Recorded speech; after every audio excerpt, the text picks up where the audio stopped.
Thank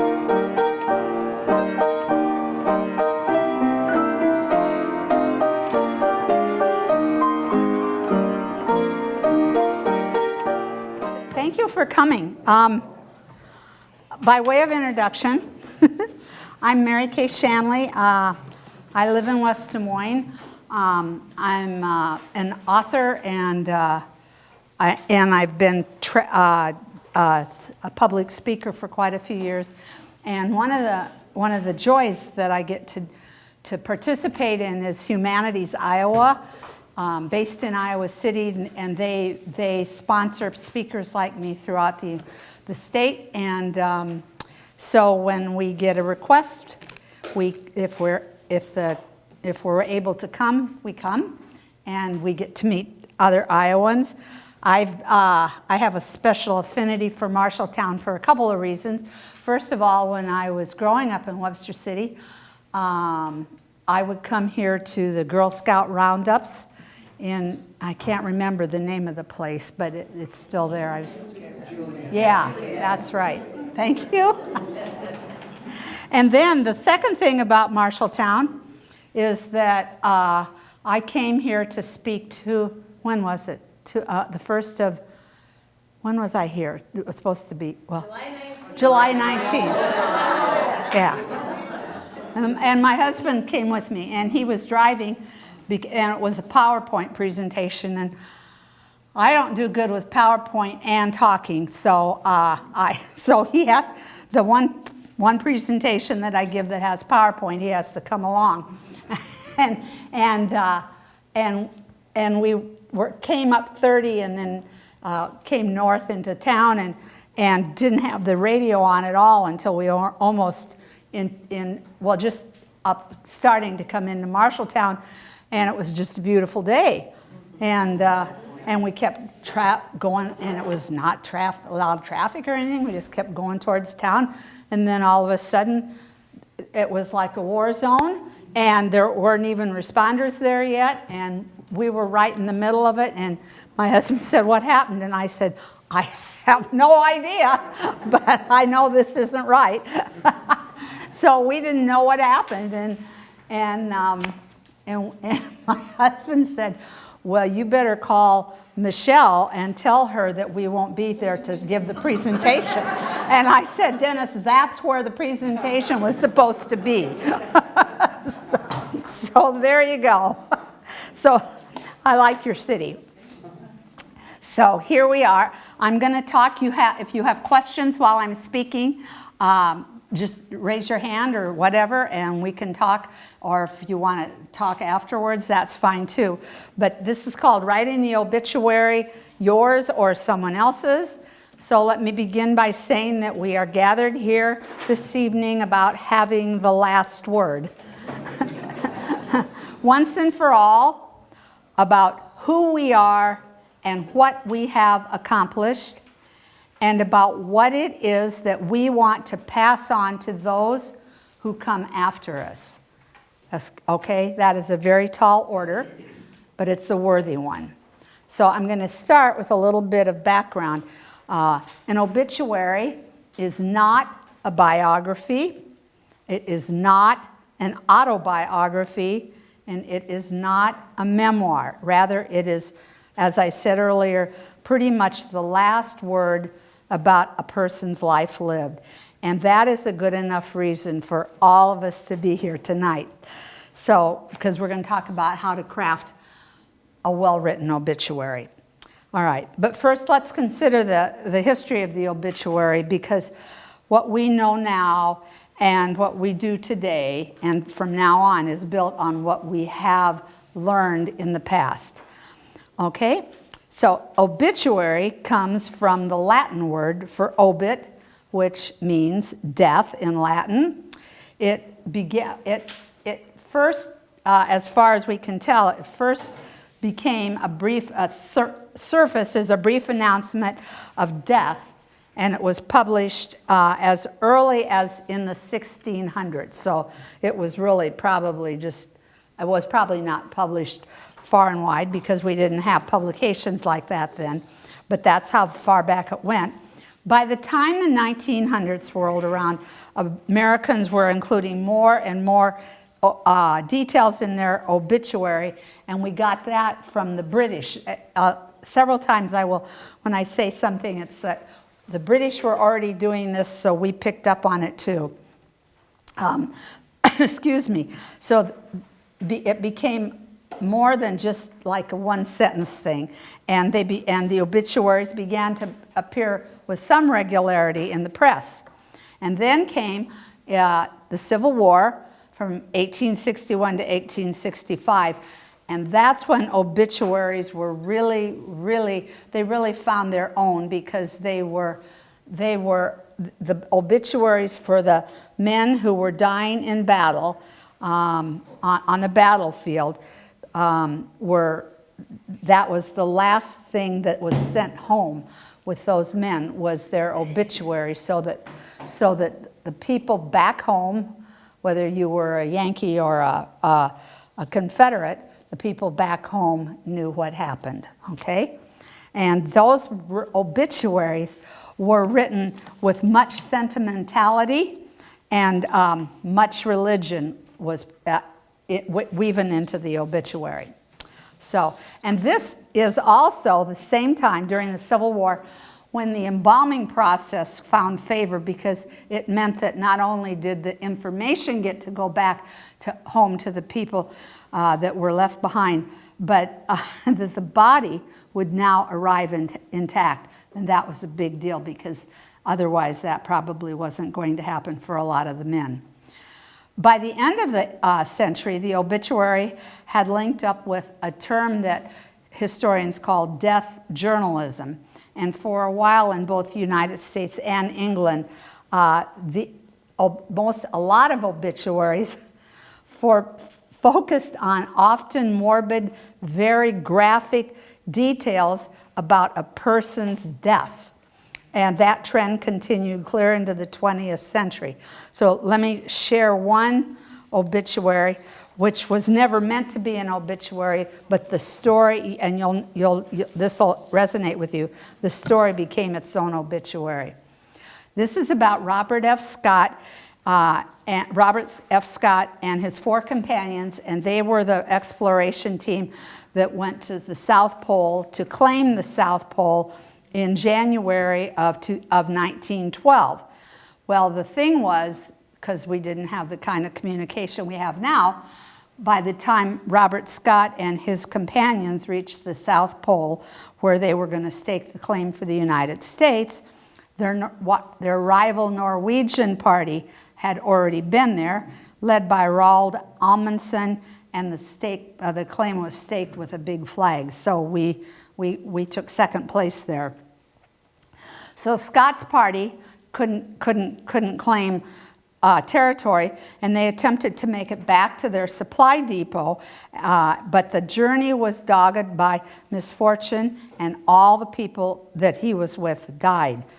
One from a concussion, one from frostbite, and his last words before walking out of camp were, "I may be some time." The last 3 men caught in the blizzard perished 11 miles away from the supply depot. One of those men was Birdie Bowers, and he left a note, and they have all this stuff because nothing, I mean, it was so cold that nothing disintegrated, thank you. The note he left said that he said, "My death will be painless because I will only sleep in the cold." And then Captain Scott's diary, which is probably, I don't know if it's in archives somewhere now, I'm sure, but his last entry recognized that there was no hope for survival, and he concluded with this message to the nation: "For God's sake, look after our people." Well, eventually a team did come to the South Pole to see where Robert Scott and Captain Scott and the men were, and they found their bodies there, and they buried them beneath a cairn where they died. So that was part of the death journalism trend. And one more example of death journalism is this. This is a few years later, 5 years later. When President Theodore Roosevelt died in 1919, his New York Times obituary led with an elaborate description of, quote, a blood clot that detached from itself from a vein and entered the president's lungs. That was in the obituary. I suppose, well, the president didn't know that, so. Okay, so then came along the Roaring Twenties. And for a little while, and I don't know if anybody's ever heard of this, I certainly had not. For a little while, it was very popular to have somebody write your obituary in poetry form. So, and this is a very long poem. I'm only going to give you the first stanza, but it was called A Tribute to Guy Swain. He was a man from Delaware, Ohio, who fell to his death while trying to chase a raccoon from a tree in his yard one night. And this is the first stanza. A precious one is dead and gone. A voice we've loved is still. A place is vacant in our home, which never can be filled. Oh, Guy, it seems so bad the way you had to go. So that did not last too long. Okay. Huh? Yeah, there you go. Now we're going to fast forward to the second half of the 20th century. And what happened then in the 50s and beyond, probably because of the war, World War II, everybody got their own obituary. It was called the personal obituary, and it was a shift because first there was just the aristocracy and then the people with land and the people with power and the people with money. And by World War II, we were kind of flattening out a little bit, and quite a bit, and everybody was sort of thought as equal. And so we all have now, because of that, that's where it started, we all have our own obituary. And now, as someone had written, now with this, anybody can get recognition, and anybody can die and get recognition in the newspaper, and that's true. So now I'm going to talk a little bit from my own experience here about the journey of the obituary, because since the mid-50s on, it has changed a lot. In 1965, I got a degree in journalism and political science, and that was enough to get me into the newsroom at the Des Moines Register and Tribune. And back in the day, I always like to say this, back in the day, if you don't know this, the only newspaper in the United States that had more Pulitzers than the Des Moines Register was the New York Times. My, how things change. So anyway, there were two groups that were hired each year. The new hire guys, they wrote weather, obituaries, and police blotter news, and the new hire gals wrote weddings, engagements, and club news for the society pages. And you wrote this stuff for a year. That was your assignment. And at the end of the year, to tell you the truth, if you were still upright and mobile, you got a real job. Otherwise, you were gone.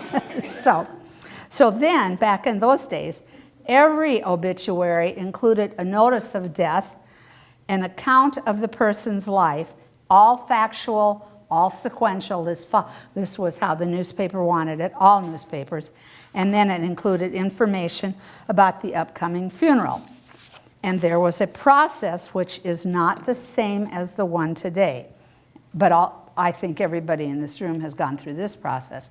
First of all, family members either submitted their information to the funeral home, or family members completed a form provided by the funeral home.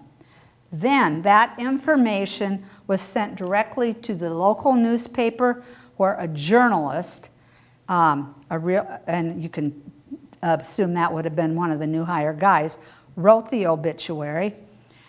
If all the information wasn't in there, the journalist would go back to the family. If the family would say, well, we don't want to mention this person, like the name of the father or one of the children, then the obituary did not run because newspapers said this is news. So after the newspaper, the obit was written, a copy reader in the newsroom who was a professional proofed it for accuracy. Then it was dropped into page layout in hot type, and then from there the page was sent to the press room. And I have to tell you, I don't remember ever hearing that there was an error in any of that stuff. Now, it's not quite like that today. But that is because nobody professional is handling it. Okay, so now with the rise of internet, the rise of the internet, of course, we all know in this room that was changed everything. Those are big winds of change. We're fanned by social media's penchant for putting everything on the table. And if you haven't noticed that, especially people younger than most of us, put everything on the table, you haven't been paying attention. So the result, as far as obituaries are concerned, is what we now have is called the personalized obituary, because we all can create our own, okay? It needs to be written, it now is written by a family member or a friend, or even by the deceased ahead of time. And some of you, many of you probably know who Joy Corning was. She was the lieutenant governor under Terry Branstad for most of his first 2 terms. And Joy Corning wrote her obituary several months before she died. And that was what was in the newspaper. And I don't know if any of you knew Joy Corning, but she was a very modest woman who had immense accomplishments. She never even mentioned that she'd been in politics. She never even mentioned that she'd had those honors. So today the personalized obituary needs to include facts,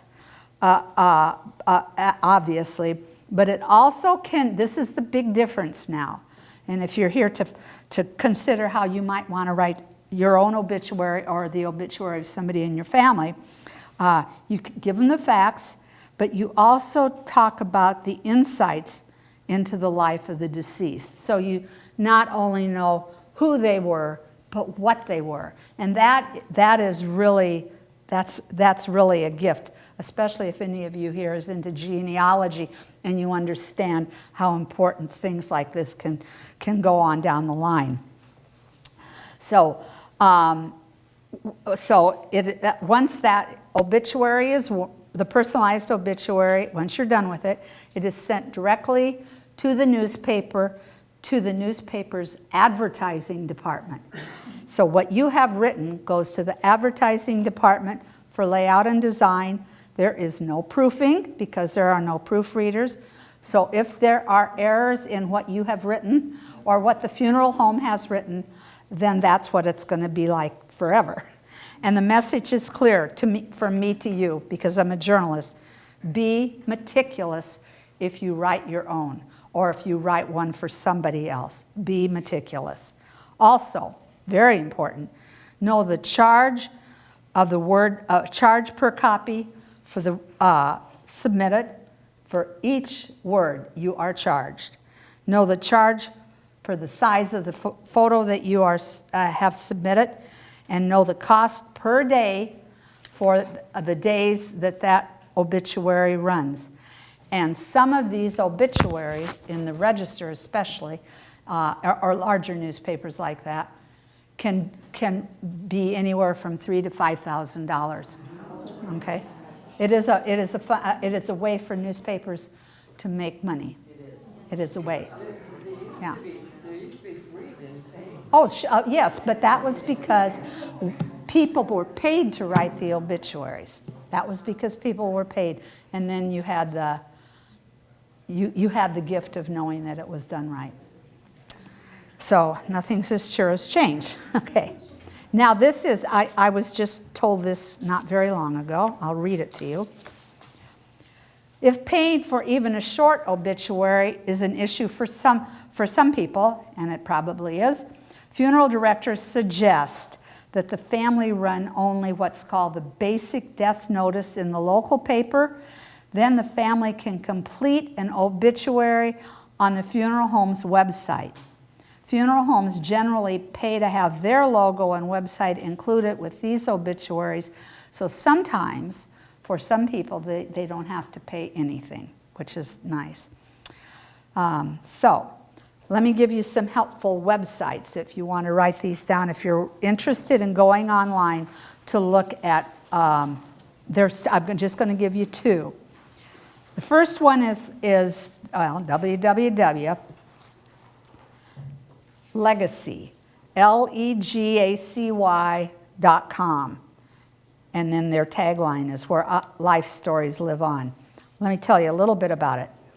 It's a global network of online obituaries that provides timely news of death and allows users to pay respects and celebrate a life. So I went there just one day because I think what they offer, what they write about every day, it's like it's like a website. I think they change it every day. One day when I went on it, there was an article remembering Andrew Wyeth on his 100th birthday. There was an article about a South African musician, Ray Fury, who was featured on Paul Simon's Graceland album. There was a place to sign up to receive obituaries via email. There was an article about how to prepare a body for burial in the Muslim tradition. And one of the things they said was same-sex members wash the body an odd number of times before covering it with a shroud. I mean, it was a pretty interesting page to read. And then finally it had an advice and support column, and it was Ask Pete, and this day the question was, what if in-laws object to me dating after the death of my wife? Well, could be very interesting for some people to read, okay? So, and that changes, okay? So Legacy.com is one of the two sites I'm going to send you to. There was another site, and I think it is no longer, I've gone to look for it and I can't find it anymore. It was called Multimedia Tributes, and what they posted was video obituaries where people talked to you, I mean, and they helped you put it together. And this is from one of those video obits from the New York Times. This was an appearance by the newly deceased subject, Art Buchwald. Does everybody, Art Buchwald. And in the first frame of that video, the 81-year-old humorist addressed viewers with a giant grin and said, "Hi, I'm Art Buchwald and I just died." Honestly, still at it. Okay, the second website that you might like to go to is obitkit.com, and that would be www.obitkit.com. And what this is an easy-to-use workbook. I mean, that's how it's laid out online, that lets you create your very own one-of-a-kind written legacies, and it looks pretty helpful. And it also includes advice like what to do if a loved one is terminal. It has the ability to search for obituaries by newspaper, and because I write a lot of articles and stuff, I'm always looking for seems like I'm always looking for one newspaper or another, and sometimes it's very hard to find them. So that I find that helpful. And then ObitKit also has miscellaneous information just like the other one, and this is what I pulled from it one day. Consider this, a metal plaque with a brief summary of one's life or a short poem that affixes to the tombstone. Or consider the prepaid funeral package so you don't have to add extras. Or for women, I've never thought about this, decide what you want on your tombstone. If you're married, first name, maiden name, last name, or first name, middle name, last name. or maybe you want first name, middle name, maiden name, last name. I just had never thought about that. There was an article on that website about lovingly interviewing older relatives, and this is important, realizing that they may not know or remember beyond certain points. So if you're interviewing people in your family, if they want you to help with an obit, for instance, and they're getting on in their years, if you're helping them, they said, remember to check their information, because sometimes since I was 42, I got things mixed up. So, and then finally, there was the last thing on that website was a little place where there were discussions, and I copied this for you because I love it. This is a quote from somebody.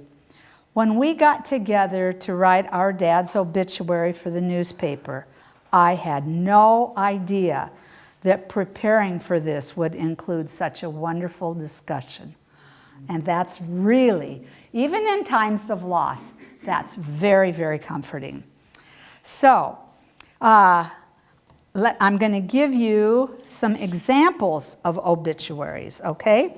Well, not the whole thing, but the example under A. Not everything in the obituary needs to be dour. Wayne Brockie was a retired wood plant manager from Klamath Falls, Oregon. His grandson wrote the obituary, including comments on his grandfather's penchant for ordering gadgets and clothing touted by TV pitchmen on QVC cable channel shopping network.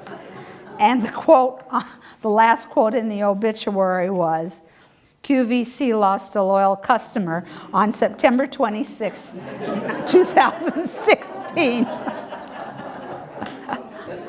don't have to make stuff up. Another one. After Alan Lee Franklin died in a motorcycle accident in Virginia, his brother wrote the obituary. Quote, his family constantly warned Alan about the dangers of riding motorcycles, but he was incredibly stubborn.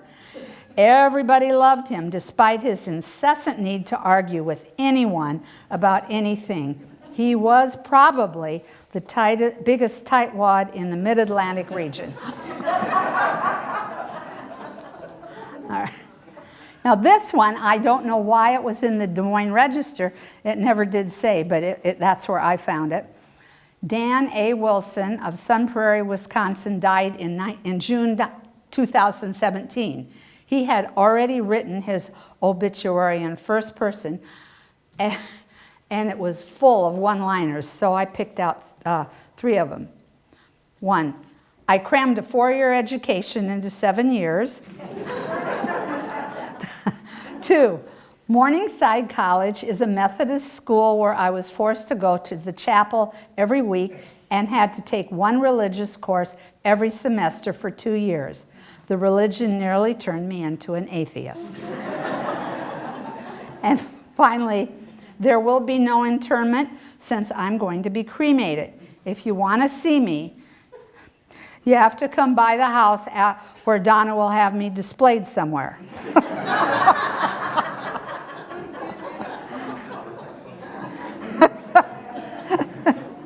Okay, a couple more. Kimberly Johnson of Mooresville, North Carolina, wrote her father-in-law's obituary in 2016. And along with her father-in-law's accomplishments, she recorded that he could be, quote, raunchy and charmingly vulgar, and he enjoyed his boxed wine from a jelly jar. During meals with polite company, he liked to liven things up by discussing the art of castrating roosters. Okay.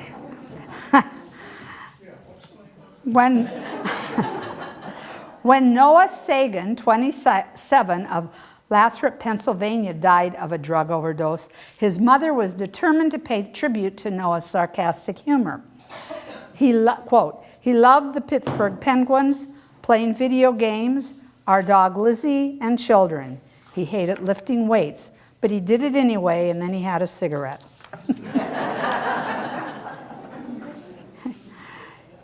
David Schlang of Scottsdale, Arizona, was lauded for his generosity and athleticism, but he was also a bit of a pack rat. Quote, he left behind a legacy including a lot of stuff that his wife and daughters have no idea what to do with. So if you're in the market for golf clubs, golf balls, general sporting equipment, random electronics, CDs, cassettes, and LPs, you should wait an appropriate amount of time and then get in touch with us.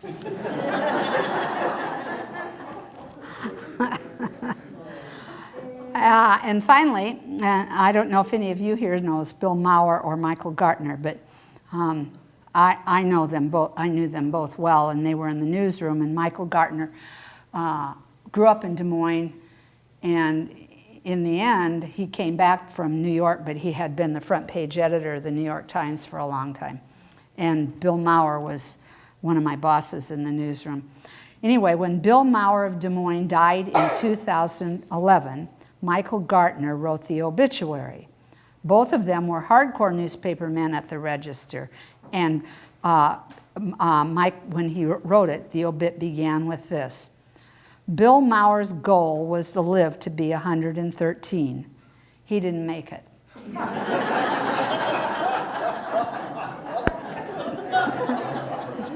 This is a man who owns the Iowa Cubs and everything else. Okay. All right. Now, I have some more examples. This is an example of really, I really think this is thinking ahead, and I'll read it and you'll get why. When Rebecca Eggers of Bemidji, Minnesota died, her daughter wrote 2 obituaries, one serious and traditional. The other said her mother seldom got up early enough to attend her Episcopal church, was never quiet about her dislike for cooking, learned to smoke in college, and acquired a record number of demerits. Both versions ran in the Bemidji newspaper, but daughter Rebecca only sent the straight one to Jackson, Tennessee, where her mother grew up, because she wasn't sure relatives there would appreciate the humor. And I thought that was very, very respectful. Okay. All right. Another example, this is anger embedded forevermore in this obituary. In May 2018, the Redwood Falls Gazette in Minnesota actually pulled a paid obituary after readers complained that it was in poor taste. I'm going to read this to you because it's there forever. Kathleen DemLoll Schunk was born on March 19, 1938 to Joseph and Gertrude Schunk of Wabasso. She married Dennis DemLoll at St. Anne's in Wabasso in 1957 and had 2 children, Gina and Jay. In 1962, she became pregnant by her husband's brother, Lyle DemLoll, and moved to California. She abandoned her children, Gina and Jay, who were then raised by her parents in Clements, Mr. and Mrs. Joseph Schunk.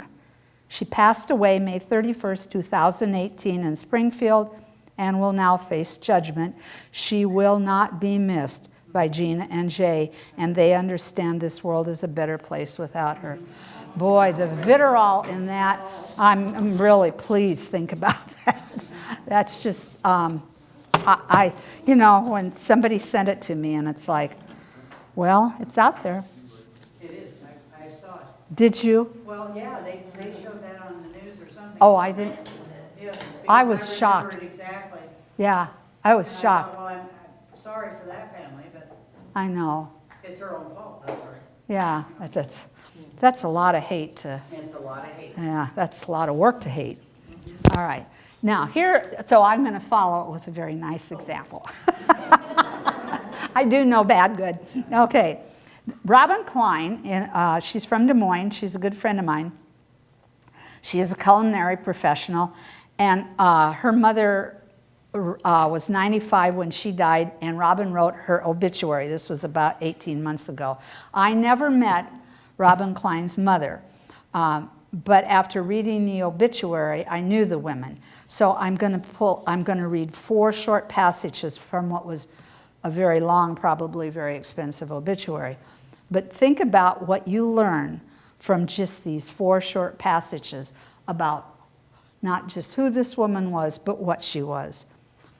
Irene, that was her name, Irene Klein, grew up on a diversified family dairy farm, baking pies for threshing crews, gathering eggs from the hen house, and every autumn helping butcher and process hogs and making gallons of apple butter for the family table. 2, in college, she became skilled in campus bakery and fondly remembered making donuts for the students' breakfasts in the wee hours of the morning. Number 3, when she and her husband moved to Chicago, she enjoyed discovering the adventures of the metropolis, especially the many different ethnic neighborhoods and restaurants that offered new flavors, dishes, and cuisine. And number 4, later, she led a team of food teachers, introduced international food classes to students, and broke with tradition by teaching boys in food preparation classes. So think about that if you're inclined to put some of the person into the obituary more than just the facts, because here you know what the woman did, but you knew a little bit. If you never met her, and I didn't either, if you never met her, you knew what she was, who she was. Another example is obituaries when they can nudge the society forward. And some of you may have seen this. In 2017, this is from the Register, Ethan Sergei Neubauer of Des Moines took his life after struggling with depression, anxiety, PTSD, and survivor's guilt related to a tumultuous childhood in Russia. His adopted mother wrote his obituary, ending with a plea for lawmakers to address the legislature's inadequacy in the funding of Iowa's mental health crisis. She has since become a powerful spokesperson for change, including going to the legislature and having an impact on some of the funding that's going to be happening for mental health. And that was a very long obituary, and that woman has been and still is, because she was just a plain old person like most of us, and she won't be she'll be an advocate forever now. Another one, when my friend's nephew, a college student in Wisconsin, died by suicide, there was no obituary. Within hours of J.T. Sylvester's death, word was out on Facebook, because the young man was just a college student. So, quote, the first post I talked to his mother, because I know her. The first post I saw was, rest in peace, JT. His mother, Ann Wheeler of South Carolina, recalls. That post showed up on my Facebook page because I was Facebook friends with my son, but I wasn't the first person who saw the post. JT's family then posted, the family, their first post was about what happened to JT. Then they did a second post requesting videos, photos for a video. Then they did a third request for people to wear, oh yeah, this is it. The third request they put out was for people to wear flannels to the service since JT grew up in Minnesota. And Ann, his mother, told me, because I interviewed her over the phone, she said, I wish now that there also would have been an obituary. She said, it just went so fast that it just was like within hours, everybody knew that he had died. But she said, I wished now, afterwards, that I would have still had an obituary for him, because you want some of that tactile information to remain. Okay? All right, before we do discussion, one final point. This is important. The obituary is essentially the last word about the deceased, as we said earlier. When there is no cause of death listed, that part of the person's history and that part of the family's history is can be forever missing. So for those of you people here who want your family history to be passed on from one generation to the next, please include cause of death in the obituary, because unless you're into genealogy, which I'm not, but I know some people who are, unless you're into genealogy, a lot of that information goes on through the family, through the obituaries that they cut out and save. So that's very important, and I'm going to give you an excellent example of why. In a 1997 obituary for Orville Marlowe, who lived in Perry and Boone, the cause of death was listed as complications of Parkinson's disease. But in fact, the funeral director's wife became very passionate about including that in Mr. Marlowe's obituary, because he had run a gas station and later he worked for an oil company. And the funeral director's wife got involved because she wondered about a link between his work and Parkinson's. And she said, if you don't put that in the obituary, that's vital information that can be lost to the family.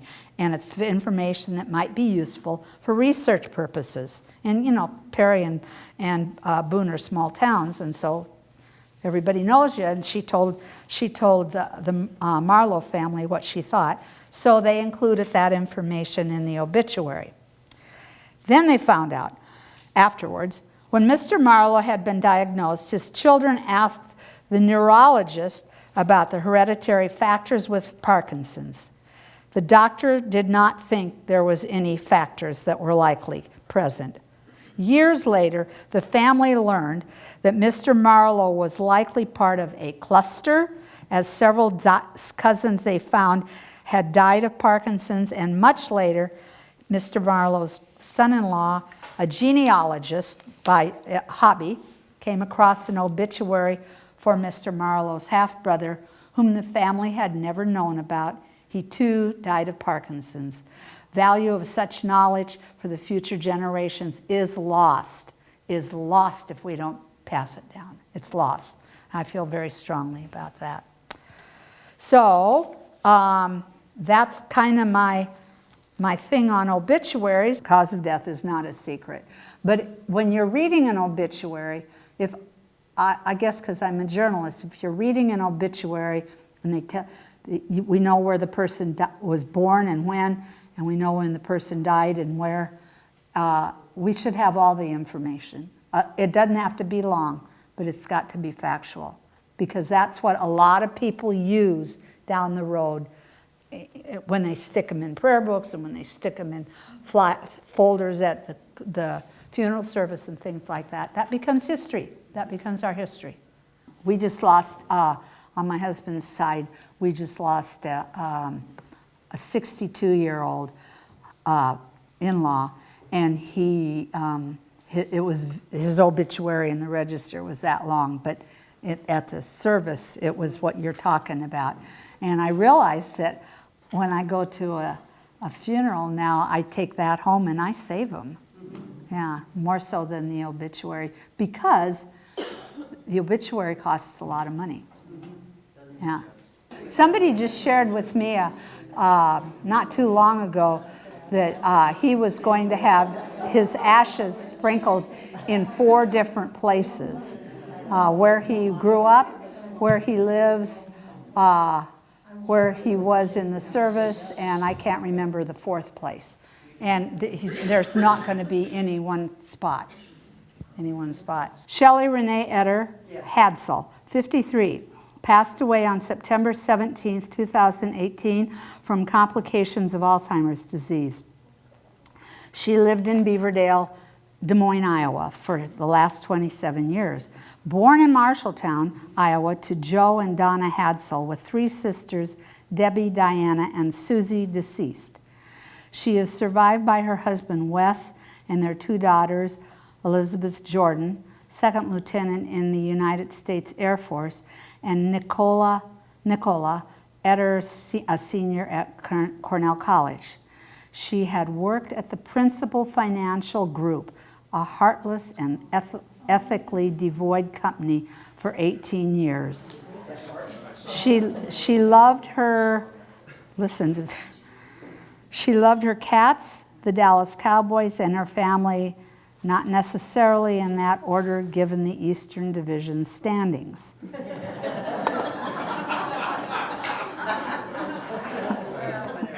See, I don't pay attention to that, so I don't know. And then it says when and where the funeral will be held. What is today, the 20th? It was yesterday from 2 to 4 for friends and family. So, That was in the register too, by the way. yes, it was. I didn't know it was in your paper too. Yeah, you know. Well, the thing is, her family or whoever Did that. this cost somebody money, and this is what they wanted. And you got, you know, you just. I'm just amazed that maybe some people don't think a little further ahead than next week, because that's I mean, she's got daughters. She'll have granddaughters someday, but then we can't help that now, can we? No. I will say this. Somebody, I can't remember who, but they know, it's somebody I know well because I'm always seemingly writing a book or something. And whoever was a girlfriend, and she said, you know, you really ought to write a book. And I thought, well, it's interesting reading, but as fast as all of this is changing, I think it'd be better as a magazine article. So, so you know, we are, not to be funny, but we're running out of space. Yeah, and I'm from Webster City, and I'm an only child. When I left, my father died in '66 and my mother died in '86, and there's no other relative. Well, there are relatives, but they're not there. And so the only time anybody, I'm sure, visits my parents' graves is when I'm near Webster City, usually the bypass south of Webster City, and I always turn in and go to the cemetery, and I think no one else comes here. My mother, when my father died, she always had flowers, geraniums, and I thought, no, I can't do that. I can't do that. So it's like you own that space in that edition of the newspaper. It's yours, and you're responsible for what's in it. You know, if you write something in an obituary that's slanderous or libelous, and somebody can come after you for it and take you to court for it, they would. I mean, that's it's like writing something in a book that's slanderous or libelous. So be careful. Except I think that major corporations, that probably happens, that kind of stuff, you know. I used to be on a school board, and I heard this all the time. People didn't like what we were doing on the school board, and they'd call me. Well, it's West Des Moines. Everybody knows everybody, and say, Mary Kay, I'm going to have to take you to court. And I say, okay, have at it. Get in line, you know. And I think we were there. We had an attorney, Ed Biddle, for the district, and I think he was very busy all the time, but we didn't know it. So, well, thank you for coming. And